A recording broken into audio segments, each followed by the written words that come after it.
Welcome back off the bye week. Who dat? Steve Geller, Jeff Nowak, Inside Black and Gold. A pretty productive, eventful week. You had the Black and Gold getting some rest while Tampa Bay lost. The Atlanta Falcons lost in miserable fashion overtime to the Carolina Panthers. Sure did. You got the Dirty Birds coming to the Dome this Sunday. So nice week of rest. Enjoyed getting to just sit on the couch and watch games on Sunday and not be a part of the madness this weekend, Jeff. Yeah, I honestly didn't watch as much football as I initially thought I might because I was just like, I have freedom. I'm just going to go do stuff. I went to Po' Boy Fest instead. I ate a bunch of sandwiches, walked around. It was kind of warm, but yeah, it was a needed week. I'm glad we decided to take kind of the week off, but it's weird because it wasn't a week off per se. It was just a week off from the Saints, which, they have a way of stressing me out. So it was just an anti-stress week because I didn't have to worry about that. Was there any Shuck-inspired Po' Boys at the festival? I mean, over time, I'm sure there will be, but I don't think the Saints are driving anyone's attention to the point that would have actually improved their sales. So, gotcha. Maybe next year. But yeah, so we're going to get into a lot of it. First segment's going to be kind of a rundown segment. This is going to be kind of one of our closer to our off-season episodes than one of our in-season episodes as we've been doing it. And then the second and third segment just going to be, okay, what are the top questions that I want to see the Saints answer over the final 7 games of the season, final 2 months of the season, whatever you want to call it. We're going to get into that. But it is Falcons Hate Week. And one of the reasons I look forward to Falcons Hate Week every year, especially around Thanksgiving, is because I get to play this on a loop all week long. Seit da übernommen hat, auch einen super guten Job macht. War der Headcoach bei den Raiders damals. Da sah es nicht so gut aus als Headcoach. Oh, Interception! Interception! Matt Ryan! Oh mein Gott! Wie eine Puppe gibt ihn den Stiffarm und er fliegt auf den Boden. Hör doch mal auf. It's the laugh every time. I was going to say, thank you for using the German version because that does make it right there. It's the laugh. It's like the first 10 seconds of the video, you're like, it's not better. And then you get to this point. Oh my God. I would love to hear Hoss or Deuce just break down laughing in the booth. I know. Oh, it's so good. It's so good. It's like Shy Tuttle. It's like, there's certain players that just come and go and you're like, okay, did they really have a lasting impact? And Shy Tuttle is a player that generally speaking about how he was as a player, you'd be like, he was fine. No one's thinking Shy Tuttle is a player that we're going to call back to 10 years down the line. But you have a moment like that. It's like Shy Tuttle is forever in Saints lore because that moment is so just perfect. And I actually found that video when it came out. It wasn't like that's my find. It's one of my crowning achievements on Saints Twitter is finding that video. So it gives me an excuse to bring it back every year. I actually talked to Bjorn Werner, who is on the call there. He's calling, I can't remember the guy he's calling it with, Roman Moscas, actually. Okay. And I remember I got in touch with him. He's in Germany. He was in Munich. I talked to him at 3 a.m. his time. And I wrote a story about it way back when. I don't even know if it's still alive. It was over on NOLA.com. But yeah, it was that was a fun few days. But yes, it's that time again. And maybe they can remake that this year because I don't know if Kirk Cousins tries to go make a tackle downfield, I'd hope that someone would face plant him into the dirt. Awful stuff though for Michael Penix Jr. I feel like the poor guy has just dealt with injury after injury for his career. We won't see him in this rivalry game on Sunday. I remember people telling me that we should be concerned about Tyler Shough's injury history, but then completely brushing off that Michael Penix, his knees are held together by chewing gum and twine. And no one made a big deal out of that. A guy who came into the league at 24, a year younger than Tyler, with a crazy injury history, went number 8 overall. No one talked about it. And then Tyler comes into the league with completely different injuries, no knee issues, just broken bones that heal. And a year older, and he's an old man with, who's going to get injured all the time. And when you know it, it's Michael Penix. And now I don't want to put any jinxes on Tyler. He has plenty of time to get hurt. But just the fact that people were hammering the drum that he was too old and he was too injured, and then being but Michael Penix, no, I love that one. Anyway, that's neither here nor there. We're going to talk about it. in the rest of the show. But I'm excited. I'm excited to come back and then see some good football. You think that's going to happen for us? Well, I mean, the game against the Panthers, there was definitely a lot to like on both sides of the ball, which was not been the case this year. So, yeah, I'm definitely hopeful right now they can build on that. You got that rest up on the bye week. Hopefully the guys got re-energized too. And yeah, the big talk, and I don't think it's any secret, has been can the Shuckinator be that guy for them down the stretch? Can he ruin the Saints draft pick? Can he ruin the Saints draft pick? Right. My hope is that over the final 2 months of the season, I get to argue with people about how talking about draft picks and getting upset about the team winning is a bad thing. That's my hope.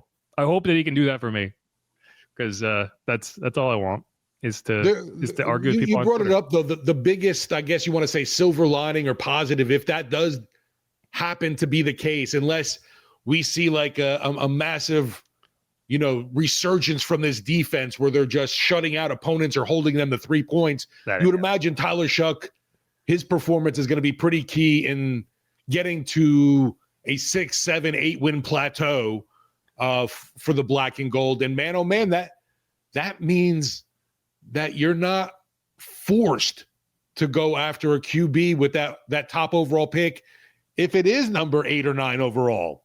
I agree.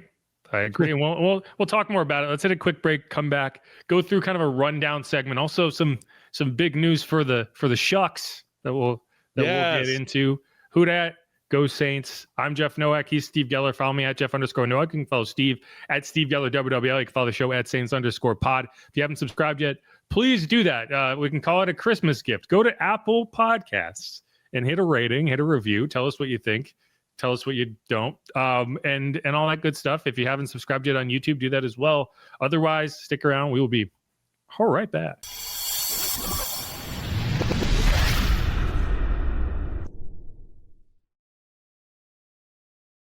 And we're back on Inside Black and Gold. Jeff Nowak here alongside Steve Geller. We are getting back into the flow, into the swing of things. We took a bye week just like the Saints did. I'm feeling energy, Steve. You got energy? All caffeinated? I'm not going to lie to you. I mean, I've been definitely trying to amp up the intensity because it got real easy for me to be lazy Friday, Saturday, Sunday. Yeah, I feel like, and we're talking about this as if we're doing the same thing as the team, but I have to imagine it's similar for an NFL team. It's like you get into a rhythm, you get into a routine, and you do it and you do it and you do it, and then suddenly you get a whole week off. And I do think that some teams are going to be better than others about getting back into, okay, it's you call it a bonus Monday because you're not coming off a game, right? But you do have to. They did take last Monday off, so it's not really a bonus Monday. It's more so catching up on what you didn't talk about last Monday, getting back into it. And I do think that there is a skill set there of like, and we heard some players come back, like, a lot of the players were like, yeah, I came at the perfect time, and then Cam Jordan was like, I didn't want a bye week. I wanted to keep playing. And it's like, it's such a Cam Jordan thing because he's so durable and is always working anyway. That's like, yeah, of course he doesn't value the time off. And then he talked to Justin Reed, and Justin Reed's like, yeah, I went on a trip to the Cayman Islands. Right. Cam's in the building every day rehabbing his ankle. But no, I mean, it's a lot. It's a needed situation.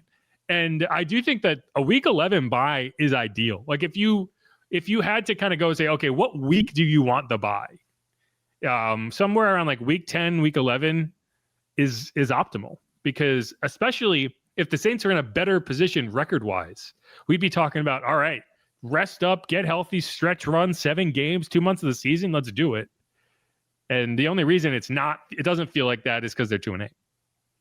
And you know what? I know it is what it is, so you got to take it and like it because it's not changing. But I like how the QB situation ended up shaking out now for the Saints.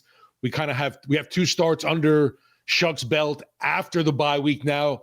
And you can almost look at post-bye as a second season. I know that's not the case. It's not going to mean anything less in the second half of this run now for the Saints. But you kind of saw the Spencer Rattler Saints in the first half of things.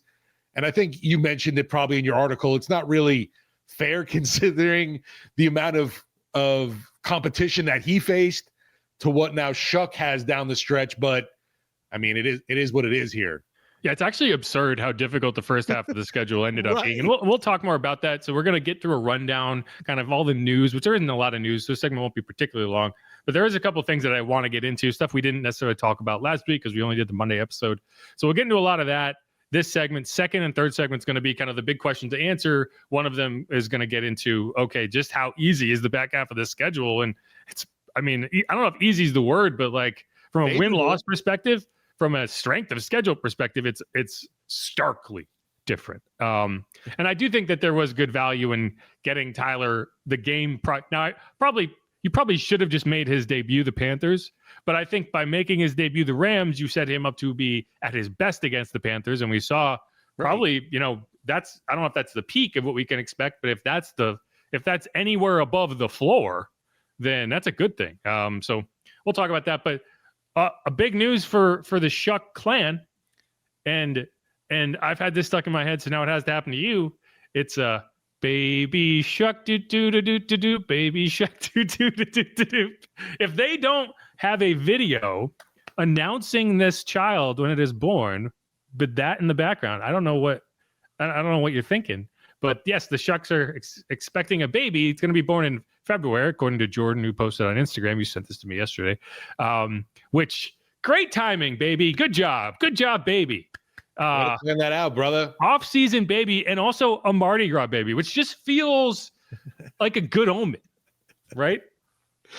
Now, I think it technically would be like a carnival baby, but I don't think that would land as a term because it's born, a carnival season baby. But like, we're gonna call it a Mardi Gras baby because it just sounds better.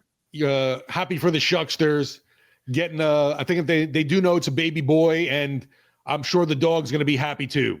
Yeah, and no like weird gender reveal. Like we didn't need that. No, right. But no, that's really cool for them. And I'm gonna say in advance, we can give Tyler a pass if he doesn't make it to any Mardi Gras parades this year. I know we gave Derek a hard time. I think firstborn child is a valid excuse, but we'll see. I bet he still gets out there because I think he understands the role in New Orleans, but he also lives here, so that's a big part. But either way, that's that.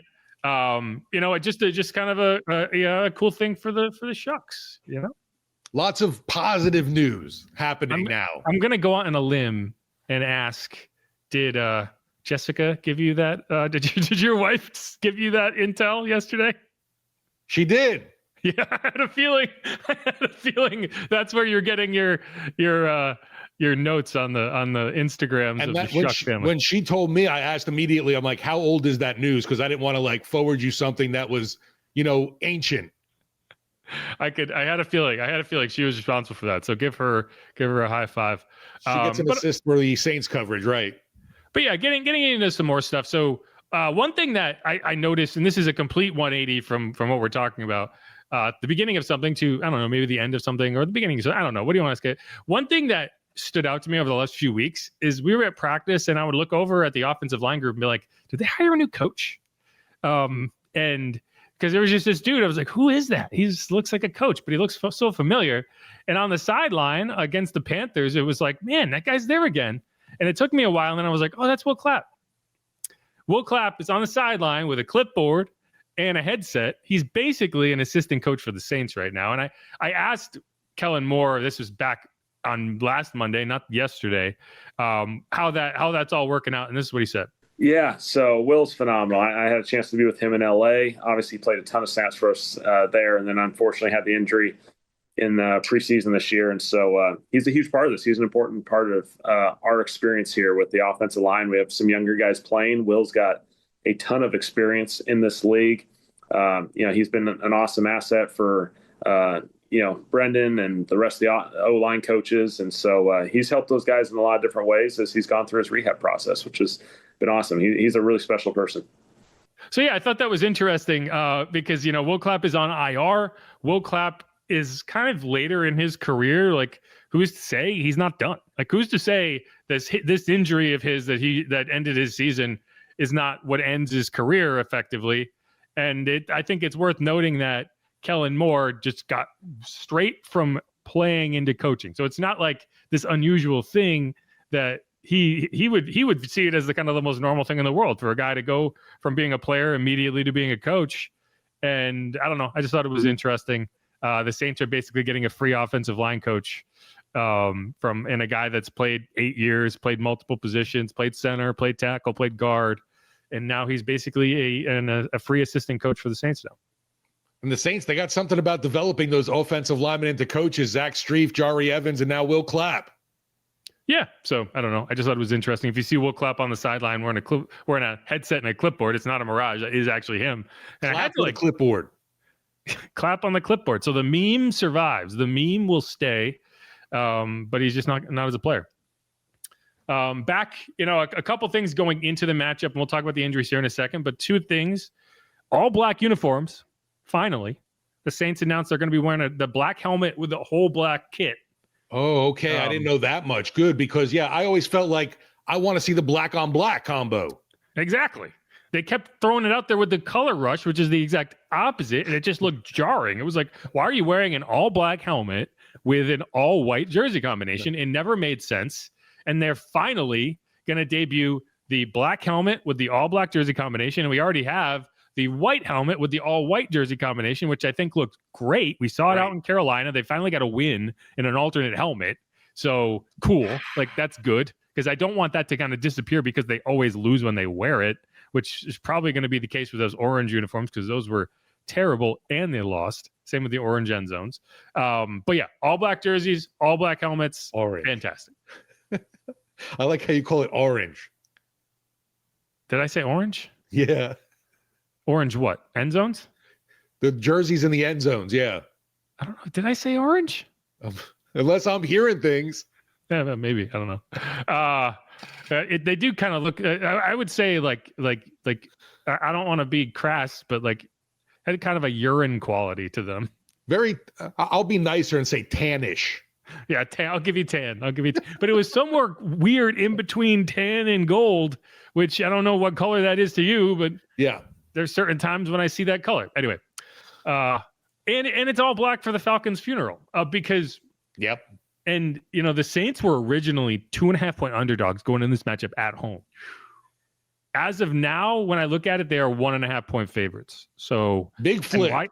And why is that, you say? Well, Michael Penix, done for the season with a knee injury. We already kind of talked about this. It's not the same knee that he injured in college, apparently. I don't know. That's what they're saying. I don't know exactly what the injury is. It's significant enough, could need surgery to repair. We'll have to see. It's going to end his season. And that means that the $40 million man is taking over for the Falcons, a guy who already got one start this year against the Dolphins and got his team obliterated in Atlanta. So we'll see. I mean, maybe he's going to be better against the Saints, a team that traditionally has been pretty good against. Right. But last year, he gifted the Saints their first win in what felt like a lifetime when they came home to start the Darren Rizzi experience. And the Saints effectively ended his season. He actually got hurt in that game and then eventually got benched for Michael Penix. So maybe he has some motivation. I don't know, but I'm feeling pretty good about this. Yeah, you're right. Between his time with the Vikings and then Falcons, he seems to Kirk Cousins has decent numbers against the black and gold. We don't like that. Hopefully Father Time is doing his will on him and affects him going into this game in the Dome. And man, oh man, Houdats, this team will need you Sunday for sure in this matchup against Atlanta that's been, even though they're depleted right now. Yeah, I would say that maybe he's just so fed up with the Falcons that he wants to sandbag them, but he probably wants them to trade him. So he probably needs a team to watch him play and feel like, okay, that's a guy we should trade for. But what's going to be an issue for Kirk Cousins in this game is obviously he's playing, which is an issue for the Falcons in general. But also Drake London is out for at least a few weeks. And Drake London has effectively been this team's passing attack, at least from the perspective of the wide receiver position. Now, Kyle Pitts has a bunch of receiving yards. That's fantastic. He has 434 receiving yards. Bijan Robinson has 506 receiving yards. That's a ton for a running back. But Drake London has 810 receiving yards. The next closest Falcons wide receiver is Darnell Mooney, pride of the Tulane Green Wave. Big thing too, Jeff, 6 touchdowns for London.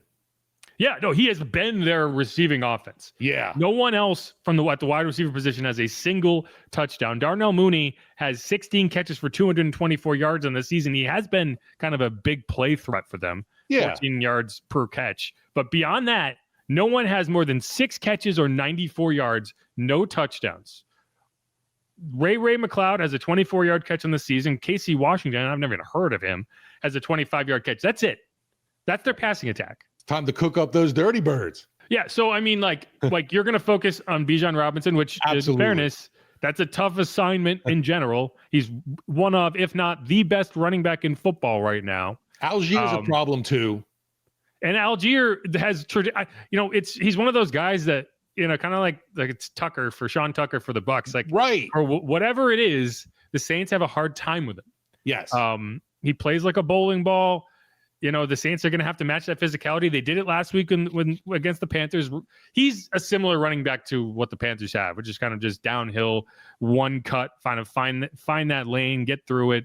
Whereas Bijan is going to be more of the dancing kind of, the Saquon Barkley type, Jahmyr Gibbs type, where it's like just the speed and athleticism is just so difficult to match that, it's just, he's going to have moments. You just got to limit them and make sure that when he does break something, it's for 20 yards and not 70 yards. Yeah, I don't want to see the NFL utilizing their super duper high definition camera of every angle of Bijan's run against the Saints. Yeah, a camera that, for whatever reason, only seems to follow Bijan Robinson around. Like, there are angles of Bijan Robinson's runs that I have seen that I have never seen of anybody else, which is like the camera attached to the ceiling. Maybe it's a Mercedes-Benz Stadium thing, and they only break it out when it works. But either way, like, you're going to focus on Bijan, you're going to focus on Kyle Pitts, and we'll see if Brandon Staley's scheme is as successful against Kyle Pitts as Dennis Allen's scheme was, because they took Kyle Pitts away in basically every matchup. It was remarkable how ineffective he was against the Saints. And we'll see if that continues, because if they can shut Kyle Pitts down, I don't think the Falcons can win this game. I genuinely don't. Like, they're not going to win this game with Bijan Robinson alone. They're going to need someone out other than him in the passing game to do damage. And we'll see if it's Kyle. I mean, the duo I've mentioned, like we said, we've seen Algier be a problem before for the Saints. So that duo of Bijan and Algier is a little bit scary, but man, oh man, not having Drake London along with your main signal caller and Penix, I mean, it's obviously more than massive for the Falcons when you see that number with odds makers drastically shifting. I mean, that's not just a half a point or a point shift, Jeff. No, and I mean that's where the line, you'd want to see the line as a home team. Right? It's still not like, they're in love with the Saints. Like, maybe they eke this one out at home, and we'll see. If you get the Saints of the first 8 weeks, 9 weeks, then yeah, sure, I understand why people are still like, we'll see. If you get the Saints of week 10 against the Panthers, which you saw the Panthers go out and lay it on the Falcons last week. Bryce Young set a franchise record for passing yards in that game. Wow, right. The same Bryce Young that they limited to 120. I was going to say, considering the dude we just saw, and look what he did against Atlanta's D. So we'll see. But either way, we'll talk more about that. We're going to have a full preview of this game because I want to hear a Falcons reporter tell me exactly how mad they are. And we'll get more into that. We'll dive into the numbers. We don't have to get into too much more on that. But Drew Brees is going to be on the call for that game, which I'm hoping that he knocked off some rust, because I listened to the first quarter. I didn't spend a ton of time watching football on Sunday, but I did listen to the first quarter of the Giants-Packers game that he called, and it wasn't great. I didn't hear him enough, I felt like. I was like, wow, Drew's too quiet. It seemed like, I don't know if I'll give him the benefit of the doubt. Like, that's not easy. Like, you talk about chemistry with whatever, like chemistry with a play-by-play guy and a color commentator is a lot more difficult than people realize. Like, getting that timing down of okay, that guy's done talking, now I jump in. How long should I talk for? I don't want to step on the next play. Do I have information? Am I just talking? And it did seem like early on had a hard time with it. There was a lot of dead air. Like, Adam Amin would stop talking, and then I was like, okay, Drew, whenever you're ready. And then it would be 8 seconds before he started talking, and then he was rushing, and he didn't. It was rough, and hopefully they get better. I was told that he got better in the second half. I didn't get a chance to watch anything but the final 5 minutes. So I'm hoping, because I'm rooting for Drew. I want Drew to be good. Those broadcast jobs are tough to get. And there's a reason when guys get them, they typically hold on to them as long as they can. Like a lot of the CBS guys have been there forever. Now the Fox guys seem to rotate a little bit more, but like Drew wanted to do that. Like that was a goal of his, and he was really upset and disappointed when it did not work out. He kind of played it off like it was his decision. It wasn't his decision. They were going to try to put him back into a studio role, and he didn't want to do it. So hopefully he can really find a home there, and we'll see. Like everyone's going to hear that call. Like I would be surprised if a ton of Saints fans spent a whole lot of time watching the Giants play the Packers, but they're going to hear him on the call for this game, and I'm curious to hear the reviews. I'm not going to be able to listen to it, obviously, because I'll be on the sideline, but I am very curious as to what the review of that game is from Saints fans hearing Drew on the call. Maybe as Saints fans, we hope for Drew to do miserably, so he's forced to get into coaching. That's I hope not, but we'll see. Maybe he'll be comfortable. I hope he gets more because he's good with the Fox team, so he's going to potentially get a lot of Saints games going forward. So we'll see.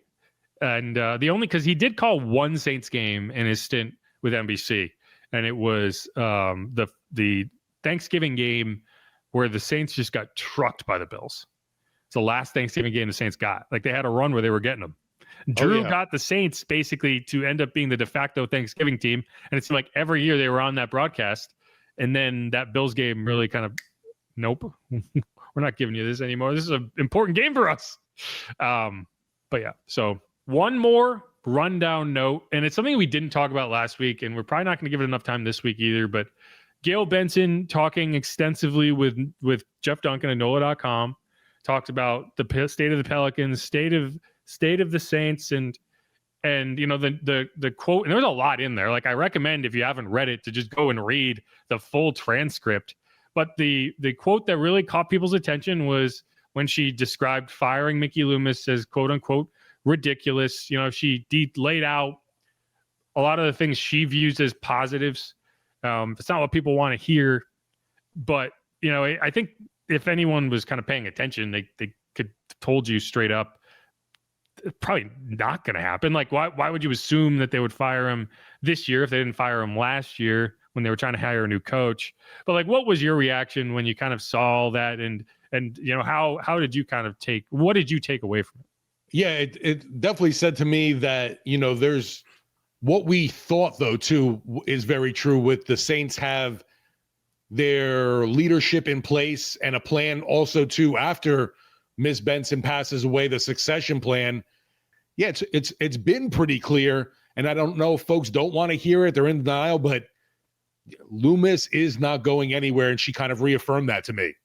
I just think Gayle is not ever going to be the type of team owner that puts her top executives on blast in the media. It's just never going to happen. Yeah, right. And you shouldn't be rooting for that to happen. Like you look around at the teams whose owners are way too loud, and pretty universally, those are the teams who are like, yikes. Like one of the reasons the Panthers, like we had Dez on a couple weeks ago, and he was like all happy that David Tepper just disappeared. Like he's like, oh, we don't hear from David Tepper anymore. That's a good thing. So I don't know. Like I was never expecting her to go out there and talk like, he's got to be better. She's always gonna say, hey, I hired these guys to do a job. I'm gonna let them do their jobs. Now, if it ever got to a point where they had to fire the guy, we'll see.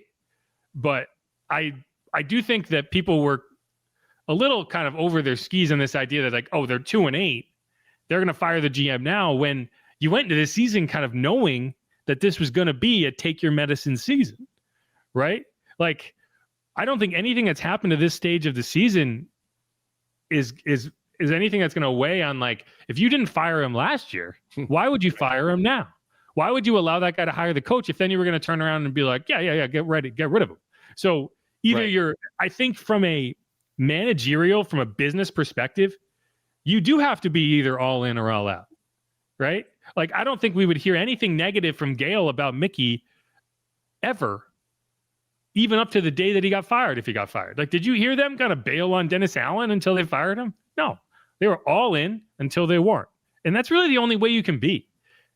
Like, the Saints, well, not the Saints, but the organization fired Willie Green 2 days after that interview. And what Gayle said kind of going in was like, I support Willie Green. I think he's a fantastic guy. I'm going to let Joe Dumars make that decision. Right. And ultimately he did. So I don't know. Like, I think people are going to kind of hinge on, wow, she's got her head in the sand. And in reality, it's more so like, this is a business person who understands like what her role is, and that she's not going to try to make. Same with Mickey and his head coach. Same with Joe Dumars and the head coach. Like, Joe didn't come out and like put fire behind the Willie Green until the day that he was like, well, we're firing you. So I don't know. It doesn't mean like all is well, but I do think that the evaluation has to be like, okay, we kind of went into this with open eyes. Like, the quarterback retired. We hired a new head coach. We're going to go with young quarterbacks. We're going to play a lot of young players, and we're going to reap the rewards of that, and whether it's good or bad. I guess bad rewards would be a consequence, but like, that's all this is. That's what the season is. So like the resolution on like how it's going is not going to be, well, the record's bad. The resolution is going to be, well, what happened to get us to this point? And I do think that like, and we're going to talk more about this, and I think it deserves to be talked about. Like, you'll see a lot of 2-8 teams out there. By this point, you typically would see like infighting, fracturing. You're going to see headlines coming out of like that the team cannot get rid of. You know, like, think about a couple of years ago when it was like Mike Thomas and Derek Carr and Marshawn Lattimore, and like it was, oh, this guy getting traded. He's clearly unhappy. He's clearly this. That's just how I see it. Like, I don't think you need to read into anything that Gayle said beyond she's doing what she thinks is right, and that is allowing the people that she hired to do their jobs. And another thing, it doesn't really make sense right now to move on from Mickey Loomis, because a new general manager, vice president of or whatever you want to say, hit with his title, they're going to want to bring in their head coach, right? And you're not ready to move on from Kellen Moore. It would create kind of this weird pigeonholed situation where, you hire a GM and be like, yeah, but we want to keep this guy. So right. It would eliminate anyone who was like, yeah, but I want to go my own direction. Or you do fire the head coach, and suddenly you're in a situation where you fired a head coach twice in 2 years, and that's typically what not something good organizations do. So anyway, I think if your hope was that she was going to come out and just be like, he sucks, like, it's never going to happen, man. I did think it was pretty strong for her to say the notion, the idea, the thought of firing him is ridiculous. That's the quote. And I agree with you, and I understand why people kind of took that and ran with it. But yeah, it is what it is, and I just think we're where we knew we were, right? Yeah. And the only reason it's a big news story is because she doesn't talk that often. But the actions of the team and everything that has happened, you could probably surmise that without her input. It was amusing, the fact that, I guess amusing is probably not the right term because poor Willie Green, but that article comes out, and like you mentioned, it seemed like bing, bang, boom, Willie's gone. Yeah, well, and what she said in that interview was like, hey, that's on Joe. Right. And so I think my biggest issue with the reaction to it is, for years, we have heard the Saints need to finally bite the bullet, do what you need to do, fix the cap, get younger, and that's what the season is. And the results of doing that are what we all knew the results of doing that would be, which is you're having a hard time competing. And now that they are doing that, people are upset that they didn't fire the GM before they did it. I'm just happy at least this year's draft class seems to be, contributing at more than I thought a lot of guys would at this point. Yeah, and I think the draft asset management is the big thing that I'm okay with right now, and I was frustrated with over the last several years leading up to this. Like, you look at the 2024 draft compared to the 2025 draft, and the biggest difference was not the number of picks. The biggest difference is in 2024, you made a first-round pick, a second-round pick, and then didn't pick again until the 5th round. And that is a product of constantly trading up, trading forward, trading for picks this year in lieu of what you would have done next year. And then that kind of builds and builds and builds and builds, right? And what they did in 2024 and in 2025 was kind of stay put. They did move up slightly to get Kool-Aid McKinstry, but it was a reasonable, like, okay, would he have been there? You wanted him. Like, that's a little better. But even then, I'd rather they just stay put and draft where they are. Value the picks over the targets, because you're not going to convince me that, for example, Nick Saldiveri is a higher value than a guy you could have got 12 picks later. And giving up a future pick for a Nick Saldiveri is what puts you in a position where you just don't make enough high draft picks. You don't make enough third and fourth round draft picks to restock the cupboard after, a point where you're not competing anyway. And so what they did in 2025 is they did not trade one time. They made all their picks. They made a first round pick, a second round pick, 2 third round picks, 2 fourth round picks, a 5th round pick, and 2 7th round picks. I'm sorry, a 6th round pick and 2 7th round picks. And now you're looking at it and saying, okay, they did make a trade and brought in a receiver on a second year of a contract. You could say, but they did refill that with another pick in a trade. So you still have a 4th round pick. You're probably going to get a 2nd, 4th round pick, and you still have your 1st, 2nd, and 3rd round picks. And if you're in a situation where you're making at least 7 picks in a draft and you have your top 3 picks, which I would consider day 1, day 2 as premium picks. Day 1 is obviously plus, because it's the 1st round pick, but like 2nd round pick, 3rd round pick, like those are the ones you need to keep, especially when you're a team that's going to be picking high. Like, to me, that's what you need. And so as long as they continue to do that, that's how you rebuild the team. So I don't know. I just can't, I don't think the decision-making this season has been an issue.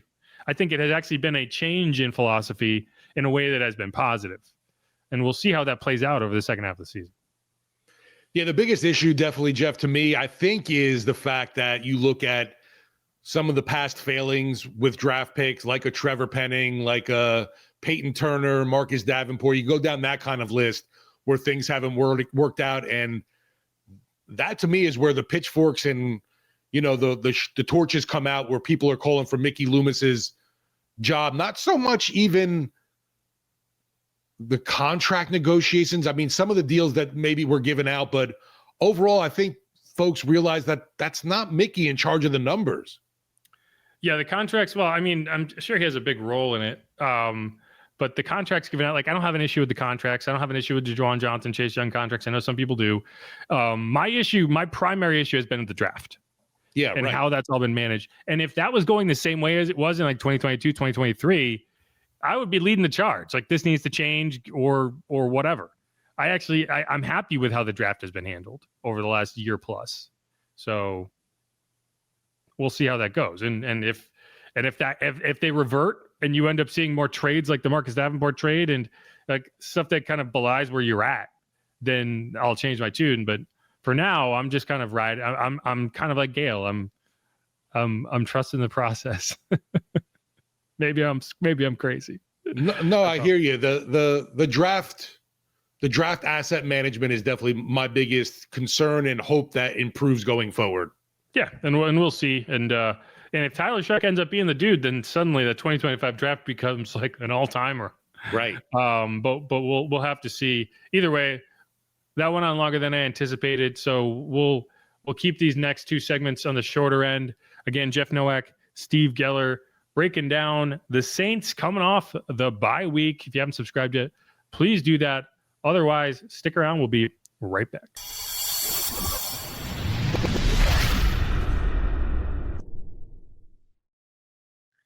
And we are back on Inside Black and Gold. Jeff Nowak here alongside Steve Geller, getting you ready for week 12, getting you ready for the final 7 games, more like, of the Saints 2025 season. Saints are 2-8. Can they finish 6-10, 6-11, 5-12 again?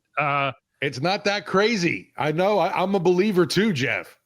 We'll have to see. And yeah, like, why don't we can just start there. So there's the last 2 segments we're going to break down. Okay, what are the top 5 questions you have going into the rest of the season? And this isn't necessarily my number 1, but we did mention it and we've already talked about it. So we might as well just get into it.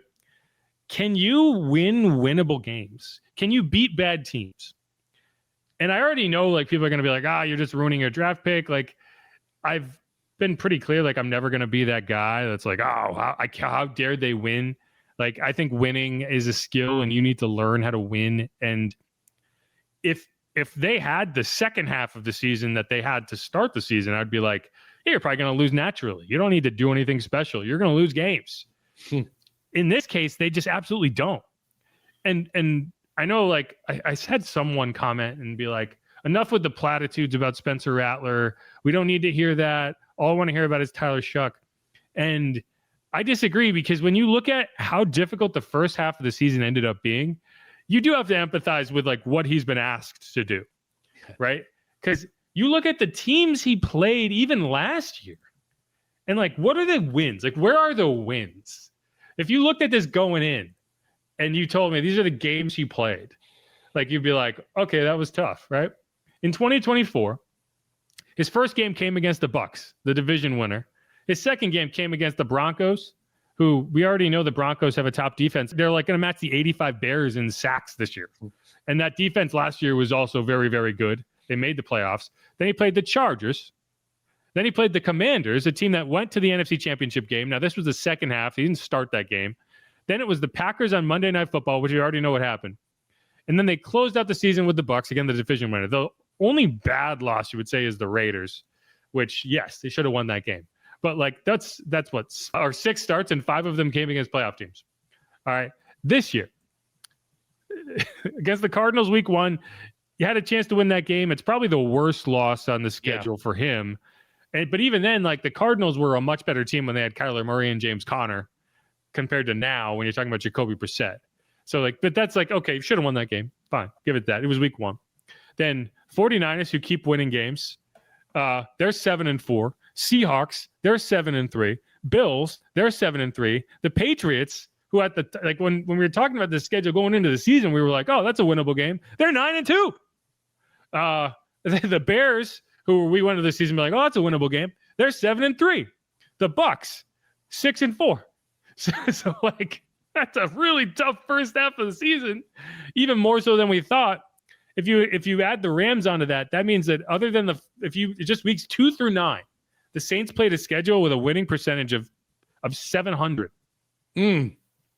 That's tough. Like, you're not going to win a lot of those games. And so, like, all that is to say, like, you got to at least give Spencer some grace for, you asked him to run directly into a buzzsaw, and he said, all right, let's do it. You know? And he played well until he didn't, right? Like, obviously he fell off the cliff a little bit toward the end, but he gave you chances in some of these games against really difficult matchups. And it didn't work out. The back half of the schedule, the combined winning percentage is 347. You have the Falcons at 3-7, the Dolphins at 4-7, the Bucs at 6-4. Then the Panthers at 6-5. Those are the only 2 teams left on the schedule with winning records, and you're talking about a combined record of 12-9. Then you have the Jets at 2-8, the Titans at 1-9, and the Falcons again 3-7, who are with their backup quarterback, who happens to be Kirk Cousins. So, like, 6 wins doesn't sound crazy to me. No, and I think it would be more concerning if you lost enough of these games to get the number 1 pick than the benefits you would necessarily get, right? And realistically, you're probably not going to get the number 1 pick. You would have to probably lose all of your games to get the number 1 pick, and even then, who knows? And that would mean you lost to the Titans, a team that can't win, right? So if it's really more like, hey, the 3rd overall pick versus like the 7th overall pick or the 8th, in that range. And I think losing games to the Jets and the Titans, and not winning either one of these games against the Falcons, which would get you to 4 wins, I think that would be more alarming to me than the benefits of getting the 4th pick versus the 8th or 9th pick. Because that would mean that your quarterback can't go win against bad teams. That would mean your defense can't go help win you games against bad teams. Right there. It says to me, if you're picking top 3, it's like you're picking quarterback. You're still going for the quarterback. You don't have that answer. Whereas, all right, if you end up with a 7th, 8th, 9th overall kind of pick, you're like, well, maybe Shough is that guy, and we can build around him to see what he can do. Yeah, and like, realistically speaking, there's no reason this Saints team, and I know this sounds crazy, but there's no reason the Saints team can't win 5 games here, 7, even 6 games. Now, I'd be stunned if they won all 7. But, like, you know, that the Bucs game is the only one that I look at. Like, yeah, the Bucs game, they probably lose. They're going to go to Tampa, although they've traditionally played pretty well in Tampa. Right. And then the Panthers team is the other winning record, where it's like you just took apart Carolina in on the road, why would you assume that you can't do that again, to at least the extent that it would take to win? And you would have a quarterback at that point in his third, fourth, fifth, sixth career start. So you'd hope that he could continue to take steps forward. And so much of this is going to come down to Tyler Shough, and that's my other question. So we're going to get into two questions here. That's my other question. So the first is, can you beat bad teams? Because one of my long-held beliefs in basically any sport is you don't need to beat the good teams to make the postseason. At least not all the time. Like, you're not going to beat the good teams on your schedule 100% of the time. You need to be able to beat them occasionally. Like, you need to be able to pick them off as you go. And maybe if you face 6 playoff teams, beat 2 of them. But what you do need to be able to do is consistently beat the bad teams on your schedule. If all you do is beat the non-playoff teams on your schedule, you're going to have a chance to make the playoffs, right? And that's how you become a better team, is you consistently win those games, and then you find ways to win the games against the teams that are either kind of on your level or better than you. And if the Saints can finish this season proving that they are above that bottom tier with all these young players, with a young quarterback, with a developing roster, and with incoming cap space, which I don't know, you're going to listen to talking heads that tell you they can't do anything financially, they're wrong. To me, that's a positive thing. You want to see something where, at least I do for sure, that they have this that can build upon in year 2 for Kellen Moore. Yeah, I'm already looking at and thinking about next season, because we're being realistic. They're not going to win the NFC South, and definitely not getting one of those wild card spots. So like Jeff Shirt says, next year, and that's definitely what it's all about. So I want to maximize what I can do in free agency and the draft right now to bring more talent into this roster. Yeah, and like that, and that's how you get to the point where you feel like you're a contender again, as you continue to add talent and you develop the players on your team. And that's what winning in the second half of this season would signal to me, is that you've done that well. Is you've added talent in areas you needed talent, and you develop the young players that you need to develop, so that, guys get hurt and you have a guy to replace them, right? Like Eric McCoy got hurt and Luke Fortner just stepped in, and that's a weird example because it's it's not a development thing, but it's also like understanding what you need and bringing those players in. I actually thought Luke Fortner's played really well. Man, for all the criticism that Loomis gets, you could give that one for a feather in his cap, especially with a guy like Saunders now being on the street. I did see Gayle did bring that up in the Q&A, and I saw a bunch of people being like, I don't believe for a second Gayle even knows who Luke Fortner is. And I think that's probably true. Someone gave her that little nugget. Yeah, I think someone there was no like pre-questions. Like all the questions were asked and answered in that moment. But I have to imagine someone was like, okay, this is going to come up. Yeah, right. I need you to mention you can Luke bring Fortner. This up. Colin Saunders is now going to the Jets. He was cut by the Jaguars. But yeah, so second question. Is Tyler Shough a guy that you can build around? Not is he the guy that you should build around, not is he the guy that you have to build around, but can he be that guy? Can he prove that that he's the guy that you should build up around, as opposed to the guy that you should be trying to replace? Can he be the foundation and not like a wooden board that you throw over a hole so you don't fall in it, right? Like that's the question. And that's what I feel like we learned, at least somewhat, against the Panthers. In not that that's the norm, not that that is what we should expect every week, but that it's in there at all. And in going back and watching it, one of the things that I think people lose perspective of with young quarterbacks is, are they playing like a quarterback or are they playing like an athlete? And I look at a guy like Jackson Dart, who's out this week with a concussion. And I think that the mirage can be, well, he's doing all of these exciting things, and he's running and he's getting first downs and he's fired up the fan base, and conflating that with like, is he playing like a quarterback? Is he doing the quarterback things that need to happen to have sustained success, or is he just an exciting player? And the balance there is important. And I think we lose perspective on it.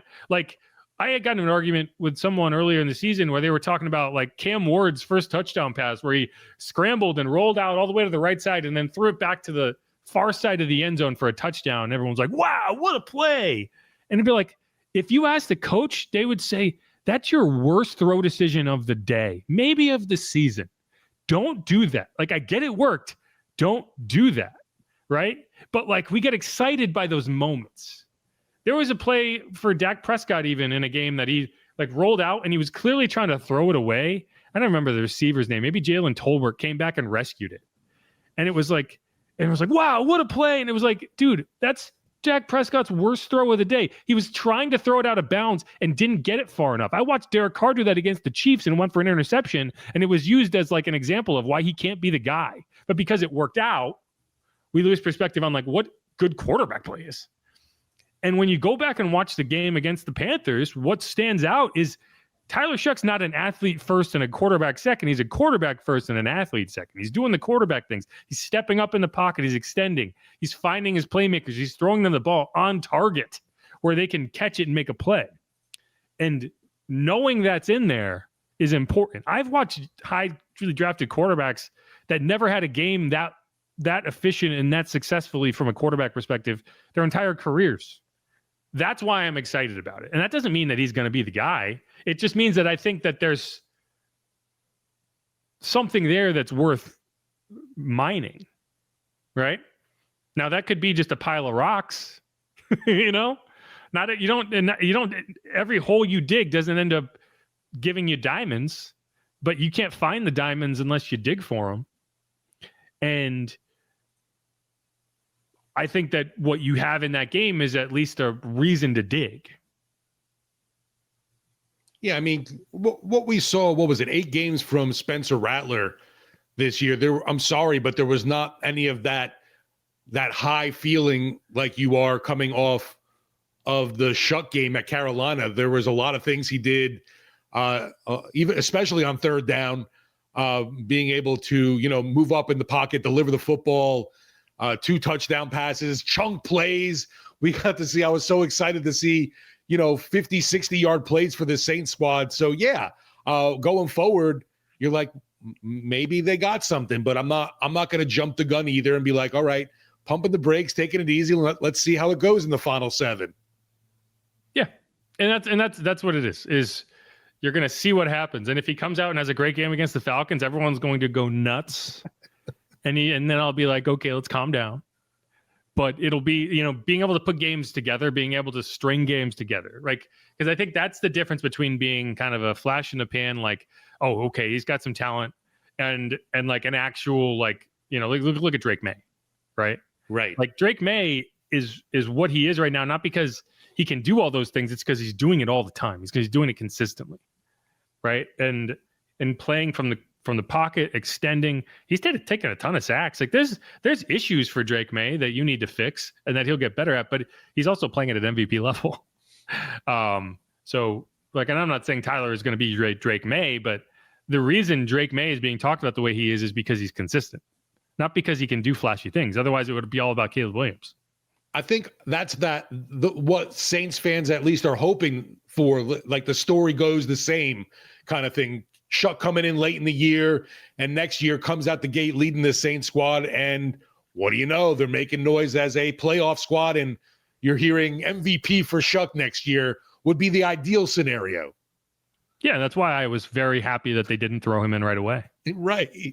It is amazing this year, at least, Jeff, to see people like Sam Darnold's was okay with obviously the Minnesota Vikings, but now like you have someone like Daniel Jones in the mix this year with the Indianapolis Colts is kind of like out of nowhere for me.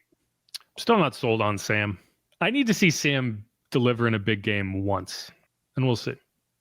But to this point, he's just a discount Kirk Cousins. Yeah. Although he is fun to watch. I'll give him that. Maybe it's because I have Rashid Shaheed in fantasy, and he so far has done nothing for me. The hell, man. Why did we even send him to you? I thought you were going to take good care of my guy. It's like, why don't you know this playbook already, Rashid? Just run. You know the Seahawks lead the NFL in turnovers? Wow. He threw 4 interceptions last week. Anyway, I did see that, right. That's neither here nor there. These are not the droids you're looking for. Not against us, they didn't. That's true. That is accurate. But all right, take a quick break, come back, go through the rest of these questions. Again, the 5 biggest questions that we want to see the Saints answer over the last 2 months of the season. Who dat? Go Saints. We'll be right back.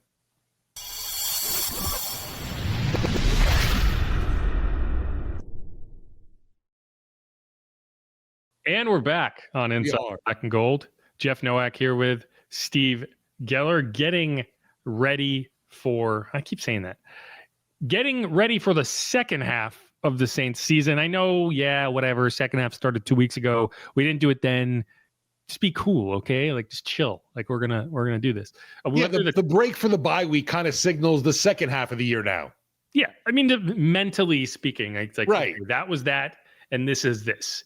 Can you take the good from that and spin it forward into positives, stack positives brick by brick by brick until you have a house worth living in? I think they can. I don't know, like, call me crazy. I think this is a team that's doing things the right way. Like, again, look at all these other teams that are struggling and see all these negative stories coming out. And it's not just because no one's talking about the negative stuff. It's because it just hasn't really been there. Like, we haven't seen the infighting hasn't been happening. Like, we haven't seen guys walking out of meetings and sleeping through meetings. And, why wasn't that guy for the first drive? Well, he got suspended for this or that or the other thing. Like, I feel like I've seen that story like 5 times over the last 2 weeks of like, so-and-so missed a meeting. So-and-so was loafing. Keon Coleman got benched for a game, right? Like, where has that been with the Saints? And so I view that positively because that's a sign of a team that is doing things the right way. And, you look and now you look back and we talked about this, like the record in the first half, the opponents make a big part of that. And so can the Saints find some success? And what would it look like? Would a 5-2 finish make you feel better about the 2-8 start? Maybe not, but it would make me feel a lot better about the opportunity to go into next season and be a lot better. So that is what it is. But one thing that I did, and so, okay, we talked about Tyler Shough. And I think one of my other questions, right? So we did the first 2 questions. It was, okay, can you beat the bad teams? Can Tyler Shough prove he's worth building around? My other question is, okay, who else is worth building around? Because you look at this season and you say, okay, look at all these young players, right? And here's the list of first and second year players who currently have a significant role, not on offense or defense. This is the list of players currently who are either starting or have a significant role and get regular reps with the offensive defense. So quarterback, Tyler Shough. Running back, Devin Neal. Wide receiver, Devon Villay. Left tackle, Kelvin Banks Jr. Right tackle, Taliesin Fuaga. Cornerback, Kool-Aid McKinstry. Cornerback, Quincy Riley. Safety, Jonas Sanker. Linebacker, Danny Stutzman, who is getting rotational reps in with Pete Werner. He gets a handful of series a game, but that's still on the field in your regular defense. And then Isaiah Stallbert, who has a clear defined role in third down packages. That's a lot of young players playing significant roles, including your starting quarterback, your starting left tackle, and your starting right tackle. Both starting cornerbacks. That's not even including Alontae Taylor, Chris Olave, guys on rookie deals. This is just first and second year players. So how many of those guys are long-term starters for you? That's the question I have. And I think that's why, you watch Quincy Riley really closely. You watch Kool-Aid McKinstry really closely. You watch Jonas Sanker really closely. Yeah.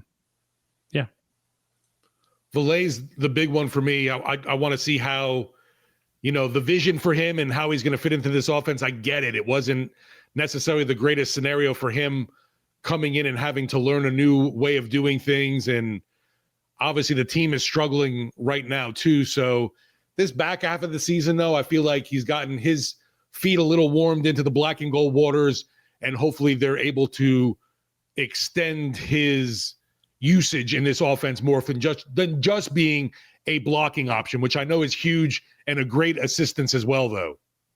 Yeah, I feel like they almost were like trying to make a statement against the Panthers in the sense of he played 97% of the offensive snaps. Which is like, usually don't see that number for anyone but like a quarterback, lineman. Like, he barely came off the field at all. And as long as if he's getting more than 80% of the snaps, then the trade was worth it. Because if you're on the field that much, you're going to get the ball. It's just a matter of time. He was targeted 3 times in that game. I can't remember. So yeah, I mean, like, if you're using him, that's a different story. Right? Because I think the issue I had was not necessarily that, his skill set was a problem or you didn't need it. It was you're taking 30-40% of the snaps, and it's frustrating because he should be on the field for more. Because like, why are you taking him off the field when you're running the ball, right? Why are you taking him off the field in the red zone? Why are you taking him off the field on third down? And it's because you were trying to find ways to get Chris Olave, Rashid Shaheed, Brandon Cooks on the field because you have to. Now it's, we can find all the snaps we need for Brandon Cooks and Chris Olave in the scope of the offense while also having Devon on the field. And I don't think it's a coincidence that suddenly you had one of your most effective run games of the season. Amen. And you look back on tape and you see the blocking. So I know it's easy to just be like, with blocker or whatever. Like, this is a team that has struggled mightily to find explosive runs. And where do you find explosive runs and screens? It's those guys on the edges blocking those defensive backs. Well, I liked how things started out for him. It was like, bam, he had a touchdown, and bam, he had a critical first down catch. So let's just see that usage amped up even more here in the second half of the season. It would help if the Saints ever got to the red zone. And even more so if they got there and scored touchdowns. And, this is a segment that I want to get into. It didn't feel like I had enough time today, so I'll probably save it for the opening segment of the preview episode later in the week. But I spent a lot of time over the bye week coming up with kind of a master list, and it's still not all encompassing. Like, there's still a lot of kind of niche stats that I want to take a look at. But basically went through good stats, bad stats, or good team stats versus bad team stats. And so the way I did this was I took the top 15 records in the NFL. And if you're wondering why it's 15 instead of 16, it's because I basically took any team that had 6 or more wins, except I changed it midstream to teams with 4 or fewer losses, because I just could not, in my heart of hearts, take the Panthers and consider them to be a good team in this metric. But most of the teams that you look at with 6 or more wins, you'd be like, okay, what are they doing right? The Panthers are 6-5. They're just benefiting from the fact they haven't had a bye week yet. They're a 500 football team, whereas every other team is 6-4 or better. And so what I did was I took all these stats and I looked at, okay, how many of the top 15 teams are there in the top 10? And any stat that had 7 or more of the top 15 teams in the top 10, that's what I took to be a good team stat. And realistically, I was looking for 8 or more, 9, 10. That means that the top 10 in that statistic were all of the best teams. And so that's kind of how I looked at it. And, there's a lot of obvious ones, right? Like there's okay, if you're scoring the most points, you're probably one of the better teams. If you're allowing the fewest points, you're probably one of the better teams. Red zone touchdown percentage is high, right? 8 of the top 10 teams in red zone scoring percentage are in the top 15 of the league. The Saints. What would you guess the Saints are? I would not guess. You're either highs would be middle of the pack. So the Eagles are first at 75%. The Eagles score touchdowns on 75% of their red zone trips. The Saints, 38.5%. Dead last. Dead freaking last. And when you look at all the stats, I came up with 68 stats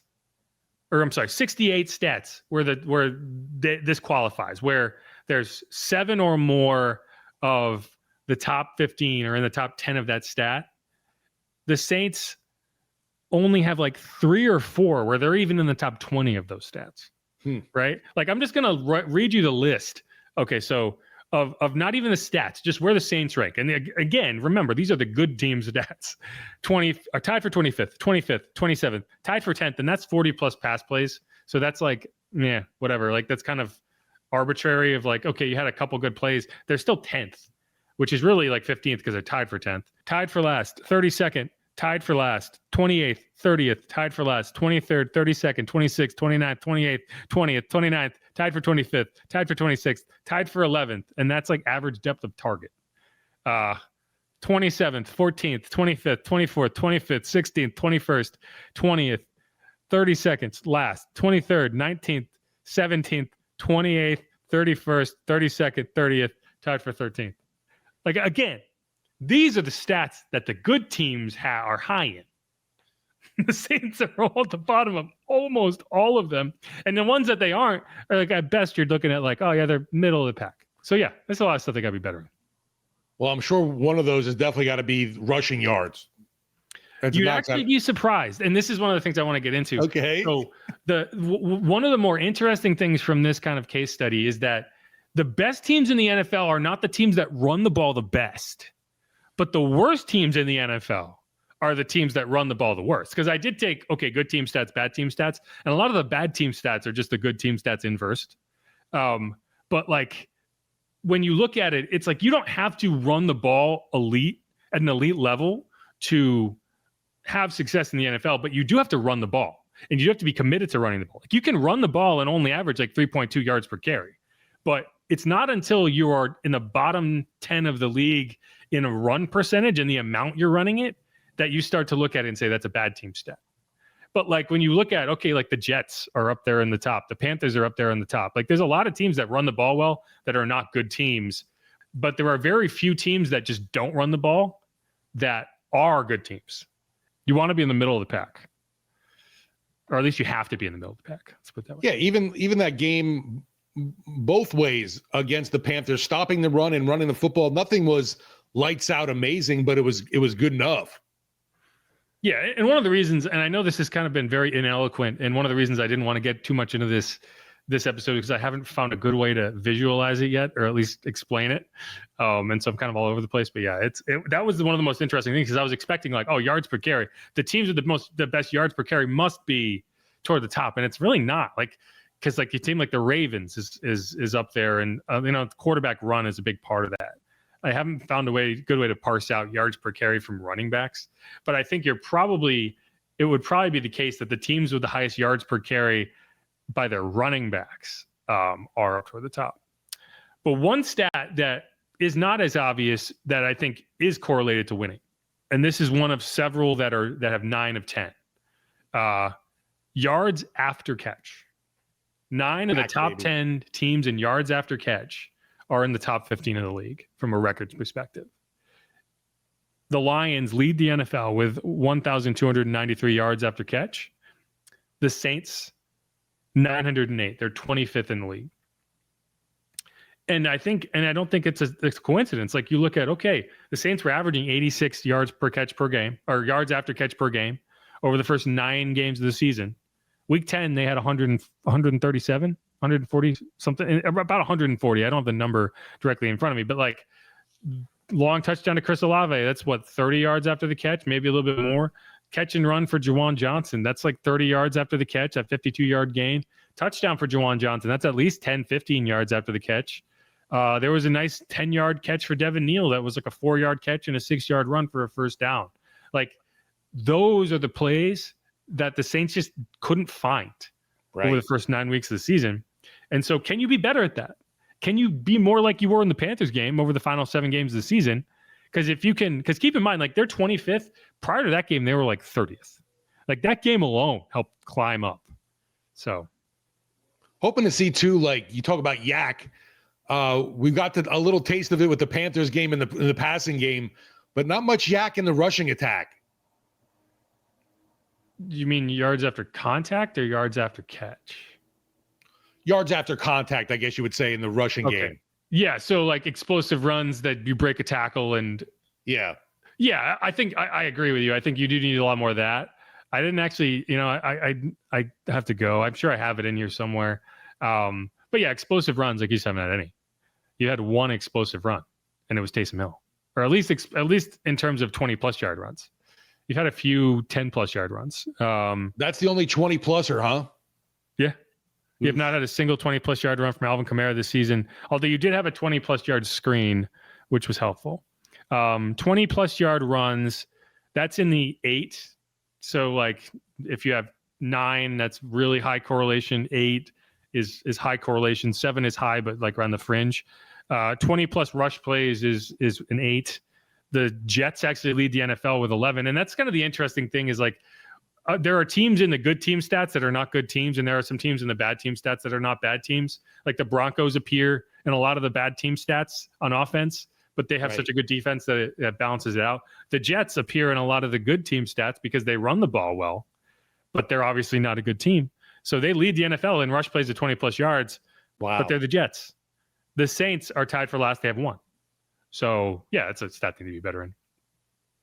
Man, you mentioned that with the Jets. That's just wasted run production right there. Damn. It's Justin Fields, right? You have a quarterback who's constantly running the ball. Same with the Ravens. Like they're going to be up there, even though they're, in the middle of the pack from a record perspective or below, they're going to be up there in the rushing numbers because of Lamar Jackson. Not Caleb Williams, just one other player I'm trying to think of. Josh Allen helps the Bills, and they're also a good rushing team in general, but he also helps the Bills rushing numbers because you don't get negative runs as a quarterback, you get sacked. So every quarterback run is positive in terms of statistics, right?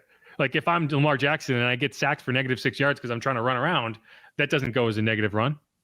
So it can skew the running stats. That's why I think we should have a stat that's like quarterback independent rushing. Yeah.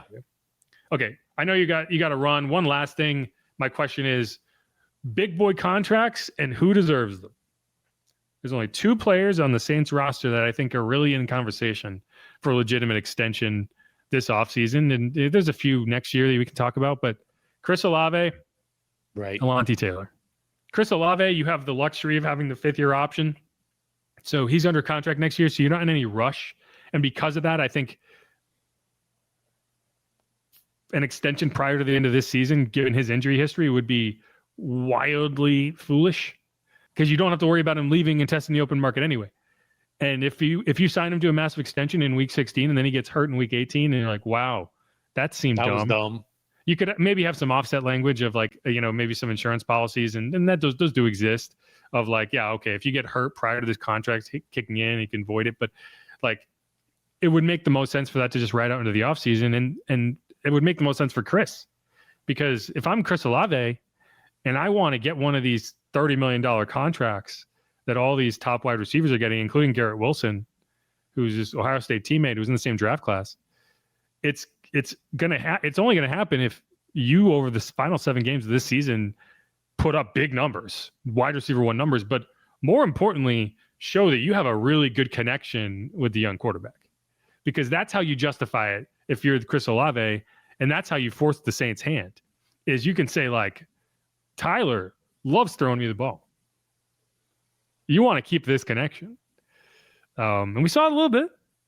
If he can continue to play like that, if he can get like 4 or 5 more 100-yard games, long touchdowns, be that deep threat, then yeah, they probably do pay him. No, that was big just because it felt like there was a lot of times Olave and Rattler, that connection just felt like a struggle. Yeah, and I don't know, those drops, so Chris wasn't doing Rattler any help, but... No, right. Both of them with each other just didn't gel. But a perfectly placed deep ball, it's a perfectly placed deep ball, right? Yeah. Like, and you can build confidence of a player, and then he makes plays for you, and yeah. So again, it's more so like, okay, over the final 7 games, can you prove to me that you're worth that deal? And the same is true for Alontae Taylor. The only complicating factor for Alontae Taylor is he is a free agent. And so if you let it get to the point where you're in free agency, you might have a harder time getting a contract that really works for you. And the other question is going to be, okay, are you going to pay him as a slot cornerback, or are you going to let him talk you into paying him as an outside cornerback? Because the difference is significant. Derek Stingley is the top paid outside cornerback, and you're not paying him Derek Stingley numbers, but Derek Stingley makes $30 million a year. Kyler Gordon of the Bears is the top paid slot cornerback. He makes $13.5 million a year, and that is high. That was an expensive contract for the Bears to sign. So how do you explain this to Alontae? Because he's probably going to be like, well, I'm so important to your defense. Like, why are you going to be cheap? Right. The coach calls me his star position. Yeah, right. And like Brandon Staley would be like, it's so important, such an important piece. And then you'd be like, yeah, but you're not important enough to pay. What he has to do is go out there and prove he is important enough to pay. And I mean, Alontae's had that, I feel like, a roller coaster of a season for me where it's like, damn, an impressive game. But then there's all the times like, what the hell is going on? If you erase the Rams game, he's been really good over the last like 6 weeks. The problem is whatever it is about that Rams offense, he just can't get it right. But like he's been a much better tackler. He was struggling to tackle to start the season, and that was the biggest concern I had. Was like, okay, if you're going to play a slot, you got to tackle, because you're going to be guarding tight ends, you're going to be guarding running backs. Like, you got to be able to tackle. And he has been a lot better about that in the last 6 weeks. I thought he was really good against the Panthers. So I'm willing to give him a pass on the Rams, although it's just like, man, and in fairness, the entire defense sucked against the Rams. It wasn't just him. But we'll see, right? He's got to be a good tackler. He's got to make plays on the ball. He's got to execute the offense. He can't be out of position the way he was against the Rams. Because those are all the things where it's like, okay, are you better off with Alante on a long-term contract or Mr. Outside Hire or high draft pick number X? Like, because you're going to be in position where you could take in the second round like an elite slot cornerback. So are you better off with that, or are you better off paying Alante? And that's what the final 7 games is going to go a long way toward telling you. Yeah, I'm curious how vital, you mentioned with Brandon Staley, how much he's pounding the table of we got to keep Alante around. Yeah, how much he's pounding the table versus how much he's just gassing him up to gas him up. That's a good question. Yeah. And we'll see. I still kind of feel like a safety makes more sense in that role, like a Derwin James, because you need him to be kind of a physical guy. Yeah. So I don't know. We'll see. I think it's going to come down to how much what's the market, and I think they're probably okay with letting Alante test the market, because at the end of the day, if he goes and finds a contract that you're not willing to pay him on, then you're going to get a comp pick. And if he doesn't, and he comes back and you find a deal that works for both sides, then cool. So I don't think that you're going to see an early extension for Alante. I think it's going to be one of those situations where they're like, go out there, test your market, let me know, we'll come back and let us know. And if we can match it, then we'll talk. If we can't, then we'll say good luck. Were you surprised to hear from Chris on the Kay Adams show saying they are working on an extension right now? No, only because he kind of said that already. Now, how close is it? Yeah. I mean, they've been talking since the offseason, so it's not like that's anything new. I think it's probably more so like, hey, if I'm the Saints, it's like, okay, if I'm going to sign you to a contract now, I'd better be getting a sweetheart deal. Right. And if you want to wait it out and see what happens the rest of this season, then that's kind of on you. I wouldn't be surprised if there's a number out there and Chris is just like, man, I think I can better that with a strong finish. So no, I wouldn't say I was surprised, but it would surprise me if a deal came through before the end of the season. Just because how bad would that look for a team? Right. If like he did end up like, yeah, you got through the whole season, but then week 18. So. Right. Last week of the year, maybe you can extend them. And if they didn't have the 5th-year option on the table, then I think that would change for me, because I don't want him hitting the open market. I want to be able to get it done beforehand. But like, what is my incentive to do it now? I don't see how there is one. That's a deal too. I'm curious to see what Olave is going to get from this team. I do feel like he'll stay, but what are the Saints going to get him on an offer yearly? Yeah, I think the Saints want that to start with a 2, and Olave probably wants it to start with a 3. Yeah, and there's no way in hell I'm doing a 3. Well, I mean, if it depends how long you wait, because it feels like in a couple years, basically everyone's going to be getting a 3. Once that new TV deal hits, it's going to be a lot of 3s. Anyway, all right. Anything else you want to add before we let you leave and go about your business? Just hoping this second half of the season to have that breakout more of the run game. We talked about how important it is for the team to be successful, for Tyler Shough's success, just helping, grind that clock, possessing the football, and just, setting the tempo, controlling the game. And Alvin has to be a big part of that. Devin Neal, baby. Devin Neal season, SZN. I just want to watch fun football. Like, give me that. You can lose. I don't even care if you lose. Just give me fun football games back. Like, that was like the first month of the season, sans Seahawks. It was like, okay, they're losing, but I'm at least enjoying the games. At least 3 of the 4. If you can give me 75% fun, I can live with the losses. But you've got to play well. That's all Shuck's about, man. He's bringing the fun. You can't play like you did in Chicago. You can't play like you did in LA. You can't play like you did against the Seahawks. At least not if you want me to not jump off a bridge. Which I don't care. They may not care. They may be perfectly fine with that. Oh. Who dat? All right. Next year. Baby shuck. Oh, I'm sorry. No, that's not what we're here to do. Everyone, thanks for listening, for getting through this episode. We're going to have a traditional Falcons Hate Week preview episode coming at you No doubt. later in the week. Don't know who that guest is going to be. We'll try to find one. I'm sure they're all thrilled to talk about their team right now. All those Falcons folks. But anyway, who dat?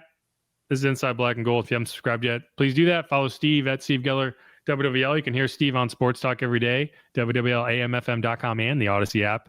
You can follow myself at Jeff_Nowak. You can check out this write-up of all of these things we just talked about over at WWL.com. Make sure to subscribe, rate, review, ring the bell on YouTube. And otherwise, easy, y'all. Shuck the dirty birds.